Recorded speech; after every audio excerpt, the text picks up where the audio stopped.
세상을 살아가는 사람들은 그룹을 형성합니다. 그리고 그 그룹의 기초 단위는 혈통이에요. 혈연.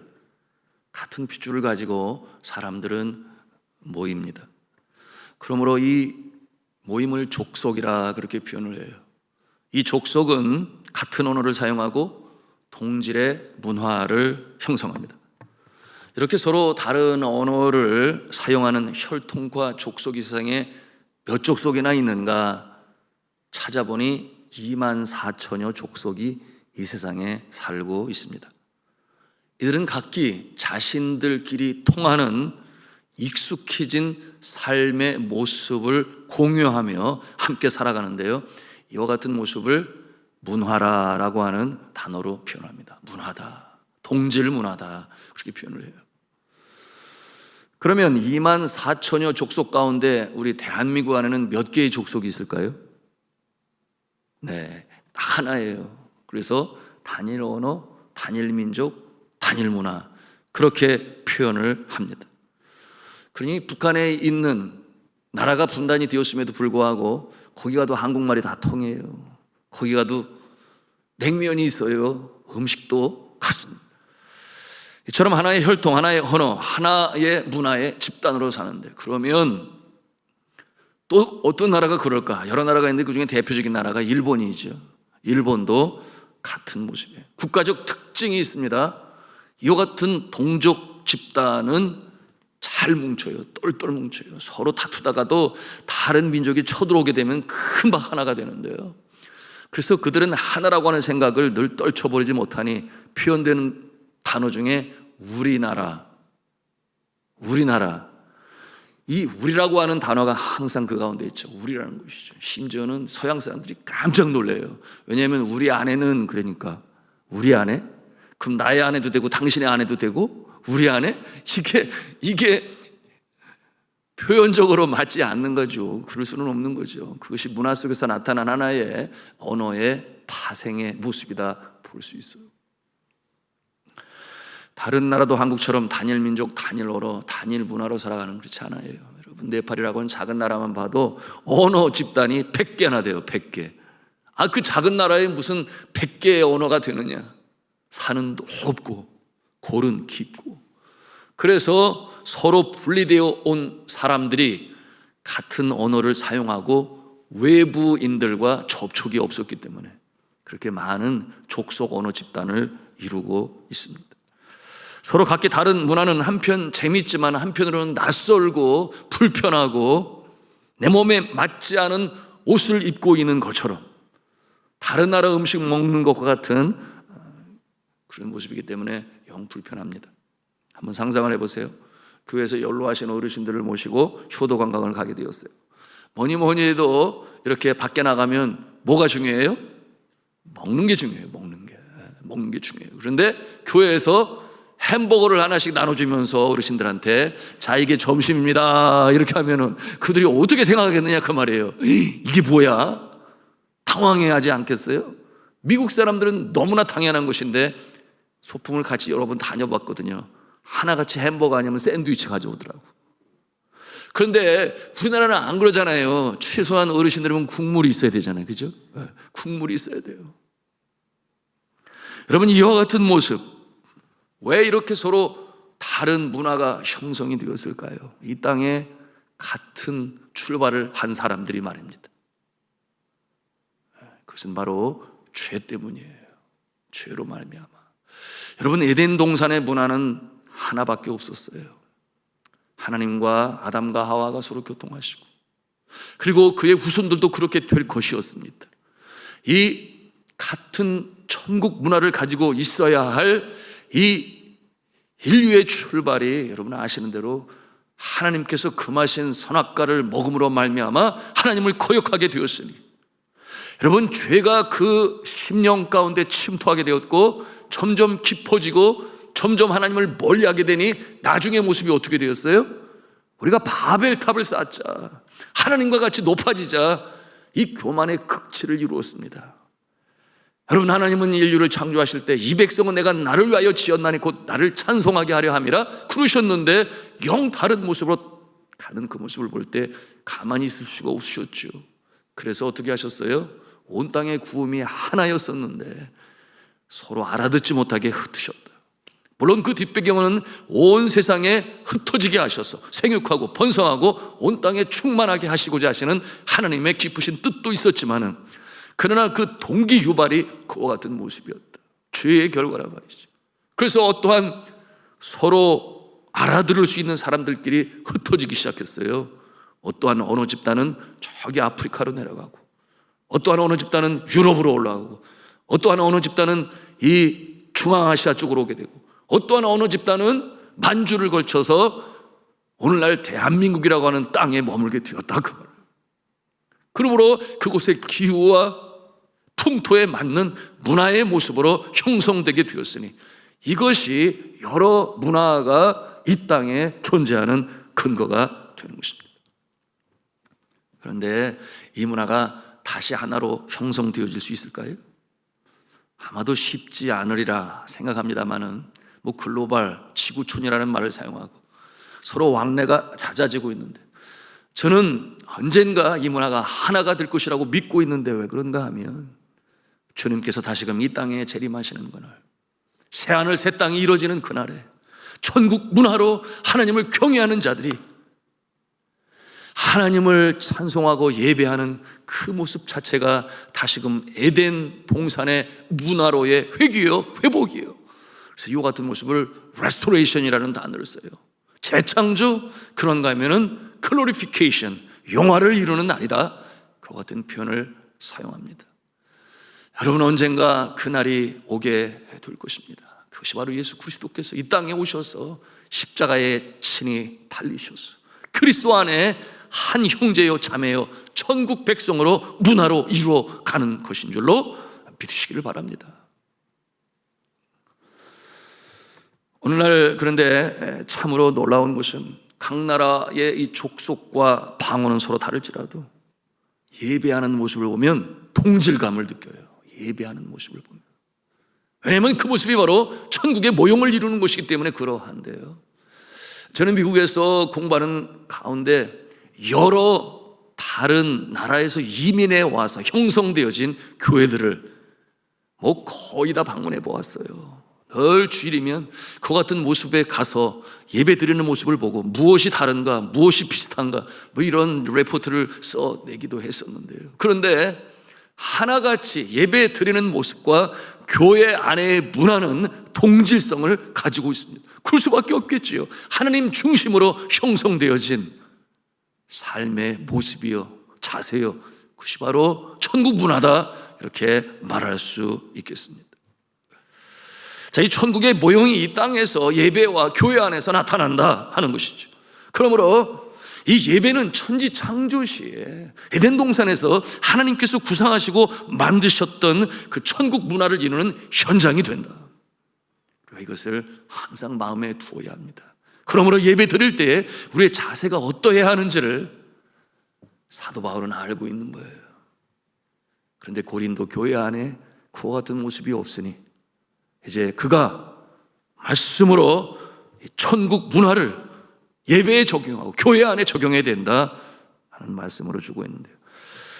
여러분, 이와 같은 배경을 가지고 오늘 11장 우리가 함께 들어가 보겠습니다. 사도 바울은 이 천국 문화가 교회 안에, 예배 안에 어떻게 이루어지기를 바라는가, 그 예배자의 모습에 대해서 우리에게 말씀하고 있는데, 우리 3절 말씀에 보시면, 그러나 나는 너희가 알기를 원하노니, 그 다음에 뭐라고 말씀하시는가? 각 남자의 머리는 그리스도요, 여자의 머리는 남자요, 그리스도의 머리는 하나님이시라.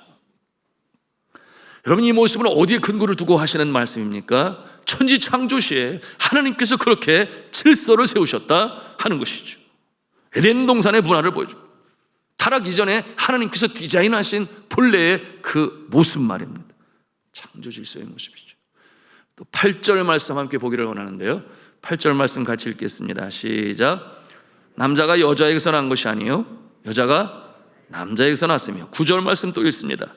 또 남자가 여자를 위하여 지음을 받지 아니하고 여자가 남자를 위하여 지음을 받은 것이니.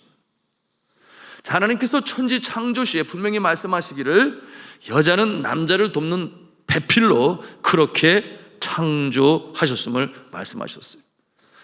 그런데 이 말씀에 보니 10절 말씀이 난해합니다. 우리 10절 말씀 같이 읽겠습니다. 시작. 그러므로 여자는 천사들로 말미암아 권세 아래에 있는 표를 그 머리 위에 둘지니라. 아멘. 여러분, 이 말씀은 시편 8편 5절에도 있는 말씀인데요, 그를 하나님보다 조금 못하게 하시고 영화와 존귀로 관을 씌우셨나이다, 그런 말씀이 있어요. 여기에서 그는 누구인가? 하나님께서 창조하신 인간을 말씀하고 있어요. 그들에게 영광과 존귀의 관을 씌우셨다, 하나님께서 우리 인간에게. 그러므로 하나님께서는 남자를 창조하시고, 그리고 이 남자가 하나님께 영광이 됩니다. 마찬가지로 여자는 남자의 영광이 됩니다. 사도 바울 그는 고린도 교회에서 이 고린도 도시의 세상적 문화를 보게 되었어요. 그 도시의 문화가 교회 안에 들어온 것이에요. 그런데 이 세상 문화가 교회 안에 들어올 때 천국 문화로 바뀌어야 되는데 바뀌지 아니하고 걸러지지 아니하고 그대로 들어오게 되었으니 교회 안에 세상의 모습이 보이는 것입니다. 여기서 말하는 이 세상이란 긍정적인 말이 아니에요. 세속적인 삶의 문화와 자세, 그 모습이 그대로 교회 안에 들어오게 되었으니 교회가 우주로워요. 그 모습을 안타까이 보는 바울이 권면하는 것입니다. 여러분, 이 예배를 드리는 자는 단정한 모습으로 그리고 경건한 마음으로 주님 앞에 서야 하는데, 여러분, 마음은 겉으로도 나타나게 되어 있어요. 그런데 이 고린도 도시의 문화가 교회에 들어올 때 걸러지지 않고 그대로 들어오게 되었으니 이것은 분명 하나의 과정이 필요합니다. 예배 드리는 자는 어떠한 모습이어야 하는가? 바로 그런 내용이죠. 여러분, 교회는 성적인 매력을 보이는 것이 아닙니다. 당시 여자들은 머리에 머리 쓰개를 하는 것이 곧 정결한 모습으로 문화적으로 그렇게 태동되었습니다. 여러분, 이와 같은 모습, 머리카락을 감추는 것이 정결한 모습이다. 그 시대의 문화 코드였어요. 왜 그런가 하면 머리카락을 보이는 것이 그 당시의 문화 코드로 보면은 섹스 어필이라고 그러죠. 성적 매력, 남자를 유혹하는 방법이었습니다. 그래서 머리카락을 풀어 헤치는 것은 경건한 모습이 아니었어요. 고대 도시 문화에서는 누가 그런 모습이었는가? 장기들이 그와 같은 모습을 가지고 있었습니다. 그러므로 오늘날도 중동 국가에서는 여전히 머리카락을 감추는 것이 전통으로 그냥 쭉 이어져 내려오고 있어요. 초경이 지난 이 여자아이들은 히잡이라고 하는 것을 써요. 머리카락을 감추죠. 어떤 족속은 결혼한 여자들은 아예 얼굴까지도 그냥 이렇게 다 가리는 그런 모습이 있습니다. 근데 평생 쓰는 거예요. 여러분, 좋아 보입니까? 우리랑 다르니까 안 좋아 보이는 거예요. 근데 그들은 그게 맞다고 생각을 또 해요. 그게 문화예요. 너무 심한 모습처럼 보여요. 그런데 그게 그들의 문화죠. 그 세상 이 남자들에게가 아닌 오직 자신의 남편과 가족들에게만 얼굴을 보일 수 있다, 그런 거죠. 오늘 성경에서 말씀하는 여자는 기도할 때 머리를 가려라 하는 이와 같은 문화적인 요소는 무엇을 보여주는가? 단정함을 보여주는 것입니다. 단정함. 특별히 거룩하신 하나님 앞에서 예배하는 자는 당연히 그래야 하겠죠.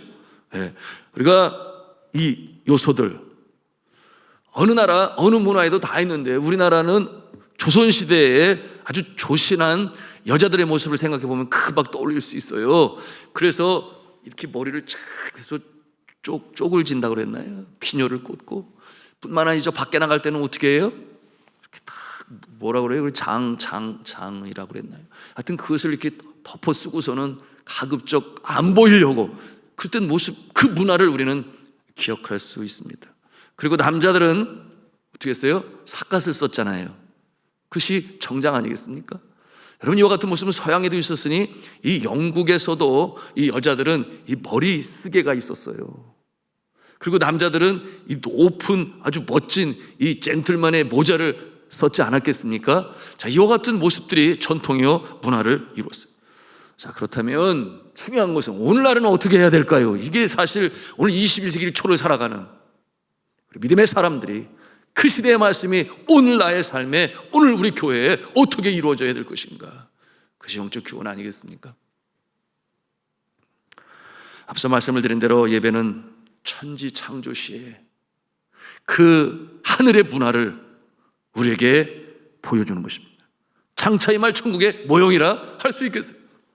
그러기에 먼저 남자 여자로서의 구별되게 된 이 창조의 법칙이 잘 드러날 수 있어야 합니다. 그러니 남자가 여자 같아도 되고 여자가 남자 같아도 되고, 소위 그것을 유니섹스라는 말을 사용하는데요, 여러분 그 모습은 아닌 것이죠. 성적인 정체성이 드러나야 합니다. 그것이 선이 불분명하게 되면 어떠한 모습으로 발전되는지 아시잖아요. 그것이 바로 동성애와 같은 모습으로 얼마든지 나타날 수 있어요. 성적 정체성이 드러나야 합니다. 두 번째, 단정한 옷차림으로 예배에 나와야 하겠지요. 행여나 성적 매력을 보이고자 해서 입는 옷차림 안 돼요. 그러니까 여자들이 너무 맨살이 많이 나오면 구도 안 되는 거예요. 왜냐하면 남자들은 그렇게 만들어졌어요. 여자들은 아니라고 그럴지 몰라도 남자들은 눈 가는 대로 마음도 쫓아가요. 그러니까 예배 시간에 하나님을 생각하고 예배를 드리고 은혜를 받아야 되는데 눈이 자꾸 그렇게 한눈 팔고 그러면 안 되지 않겠습니까? 그러니까 서로가 피차 그런 부분에 대해서 상대를 배려할 수 있어야 하겠습니다. 본문의 말씀에서 한 가지 간과하지 말아야 할 부분, 오늘 함께 보고 말씀을 마치고자 하는데, 여러분 이 바울의 이 모습은 유대교적 전통, 그게 뭐냐면 남존 여비 사상이었어요. 그런데 이 천국 문화를 알기 때문에 그것을 초월합니다. 그리고 강조하고 있어요. 그 내용이 11절과 12절 말씀인데요, 11절 12절 말씀 같이 함께 읽겠습니다. 시작. 그러나 주 안에서는 남자 없이 여자만 있지 않고 여자 없이 남자만 있지 아니하니라. 이는 여자가 남자에게 난 것 같이 남자도 여자로 말미암아 났음이라. 그리고 모든 것은 하나님에게서 났느니라. 아멘. 여러분 이 사도 바울은 여러 번 이 남존 여비 사상은 잘못된 것이다, 여러 번 피력했어요. 여러분 기능적인 면에서 남자는 한 가정의 가장이 되겠습니다. 그리고 여자는 또한 양육에 있어서 그 주도적인 역할을 감당하는 어머니의 역할. 그러나 인간의 존엄성에 있어서는 남자와 여자가 평등하다, 하나님께서 그렇게 만드셨다, 이렇게 남녀 평등을 주장했어요. 그가 갈라디아서 3장 28절과 29절에 뭐라고 말씀하고 있는가, 이렇게 말씀해요. 제가 읽겠습니다. 너희는 유대인이나 헬라인이나 종이나 자유인이나 남자나 여자나 다 그리스도 예수 안에서 하나이니라. 너희가 그리스도의 것이면 곧 아브라함의 자손이요 약속대로 유업을 이을 자니라. 자, 이와 같은 자는 누구인가? 하나님 안에서 자녀된 자들이라고 그랬어요. 이것이 바로 세상과 이 천국 문화로 오늘을 살아가는 천국 백성의 차이점임을 우리는 분명히 알아야 돼요. 여러분 세상의 법은 세상의 기호에 따라, 선호에 따라 다수가 원하면 법까지 바꿔가면서 허락을 하고, 무슨 퀴어 축제니 뭐니 그것으로 인해서 사회적인 핫 이슈가 되고, 여러분 그러나 교회는 흔들림이 없어야 돼요. 하나님께서 우리에게 원하신 바를 분명히 간직하고 지켜나가며 천국 백성으로 천국 문화를 이루어나가고, 이 세상의 병든 사회를 치유하고, 또한 이 죄악적인 문화를 변혁시키는 일에 쓰임받으시는 성도가 되시기를 주님의 이름으로 축복합니다. 어디서부터 시작을 하는가?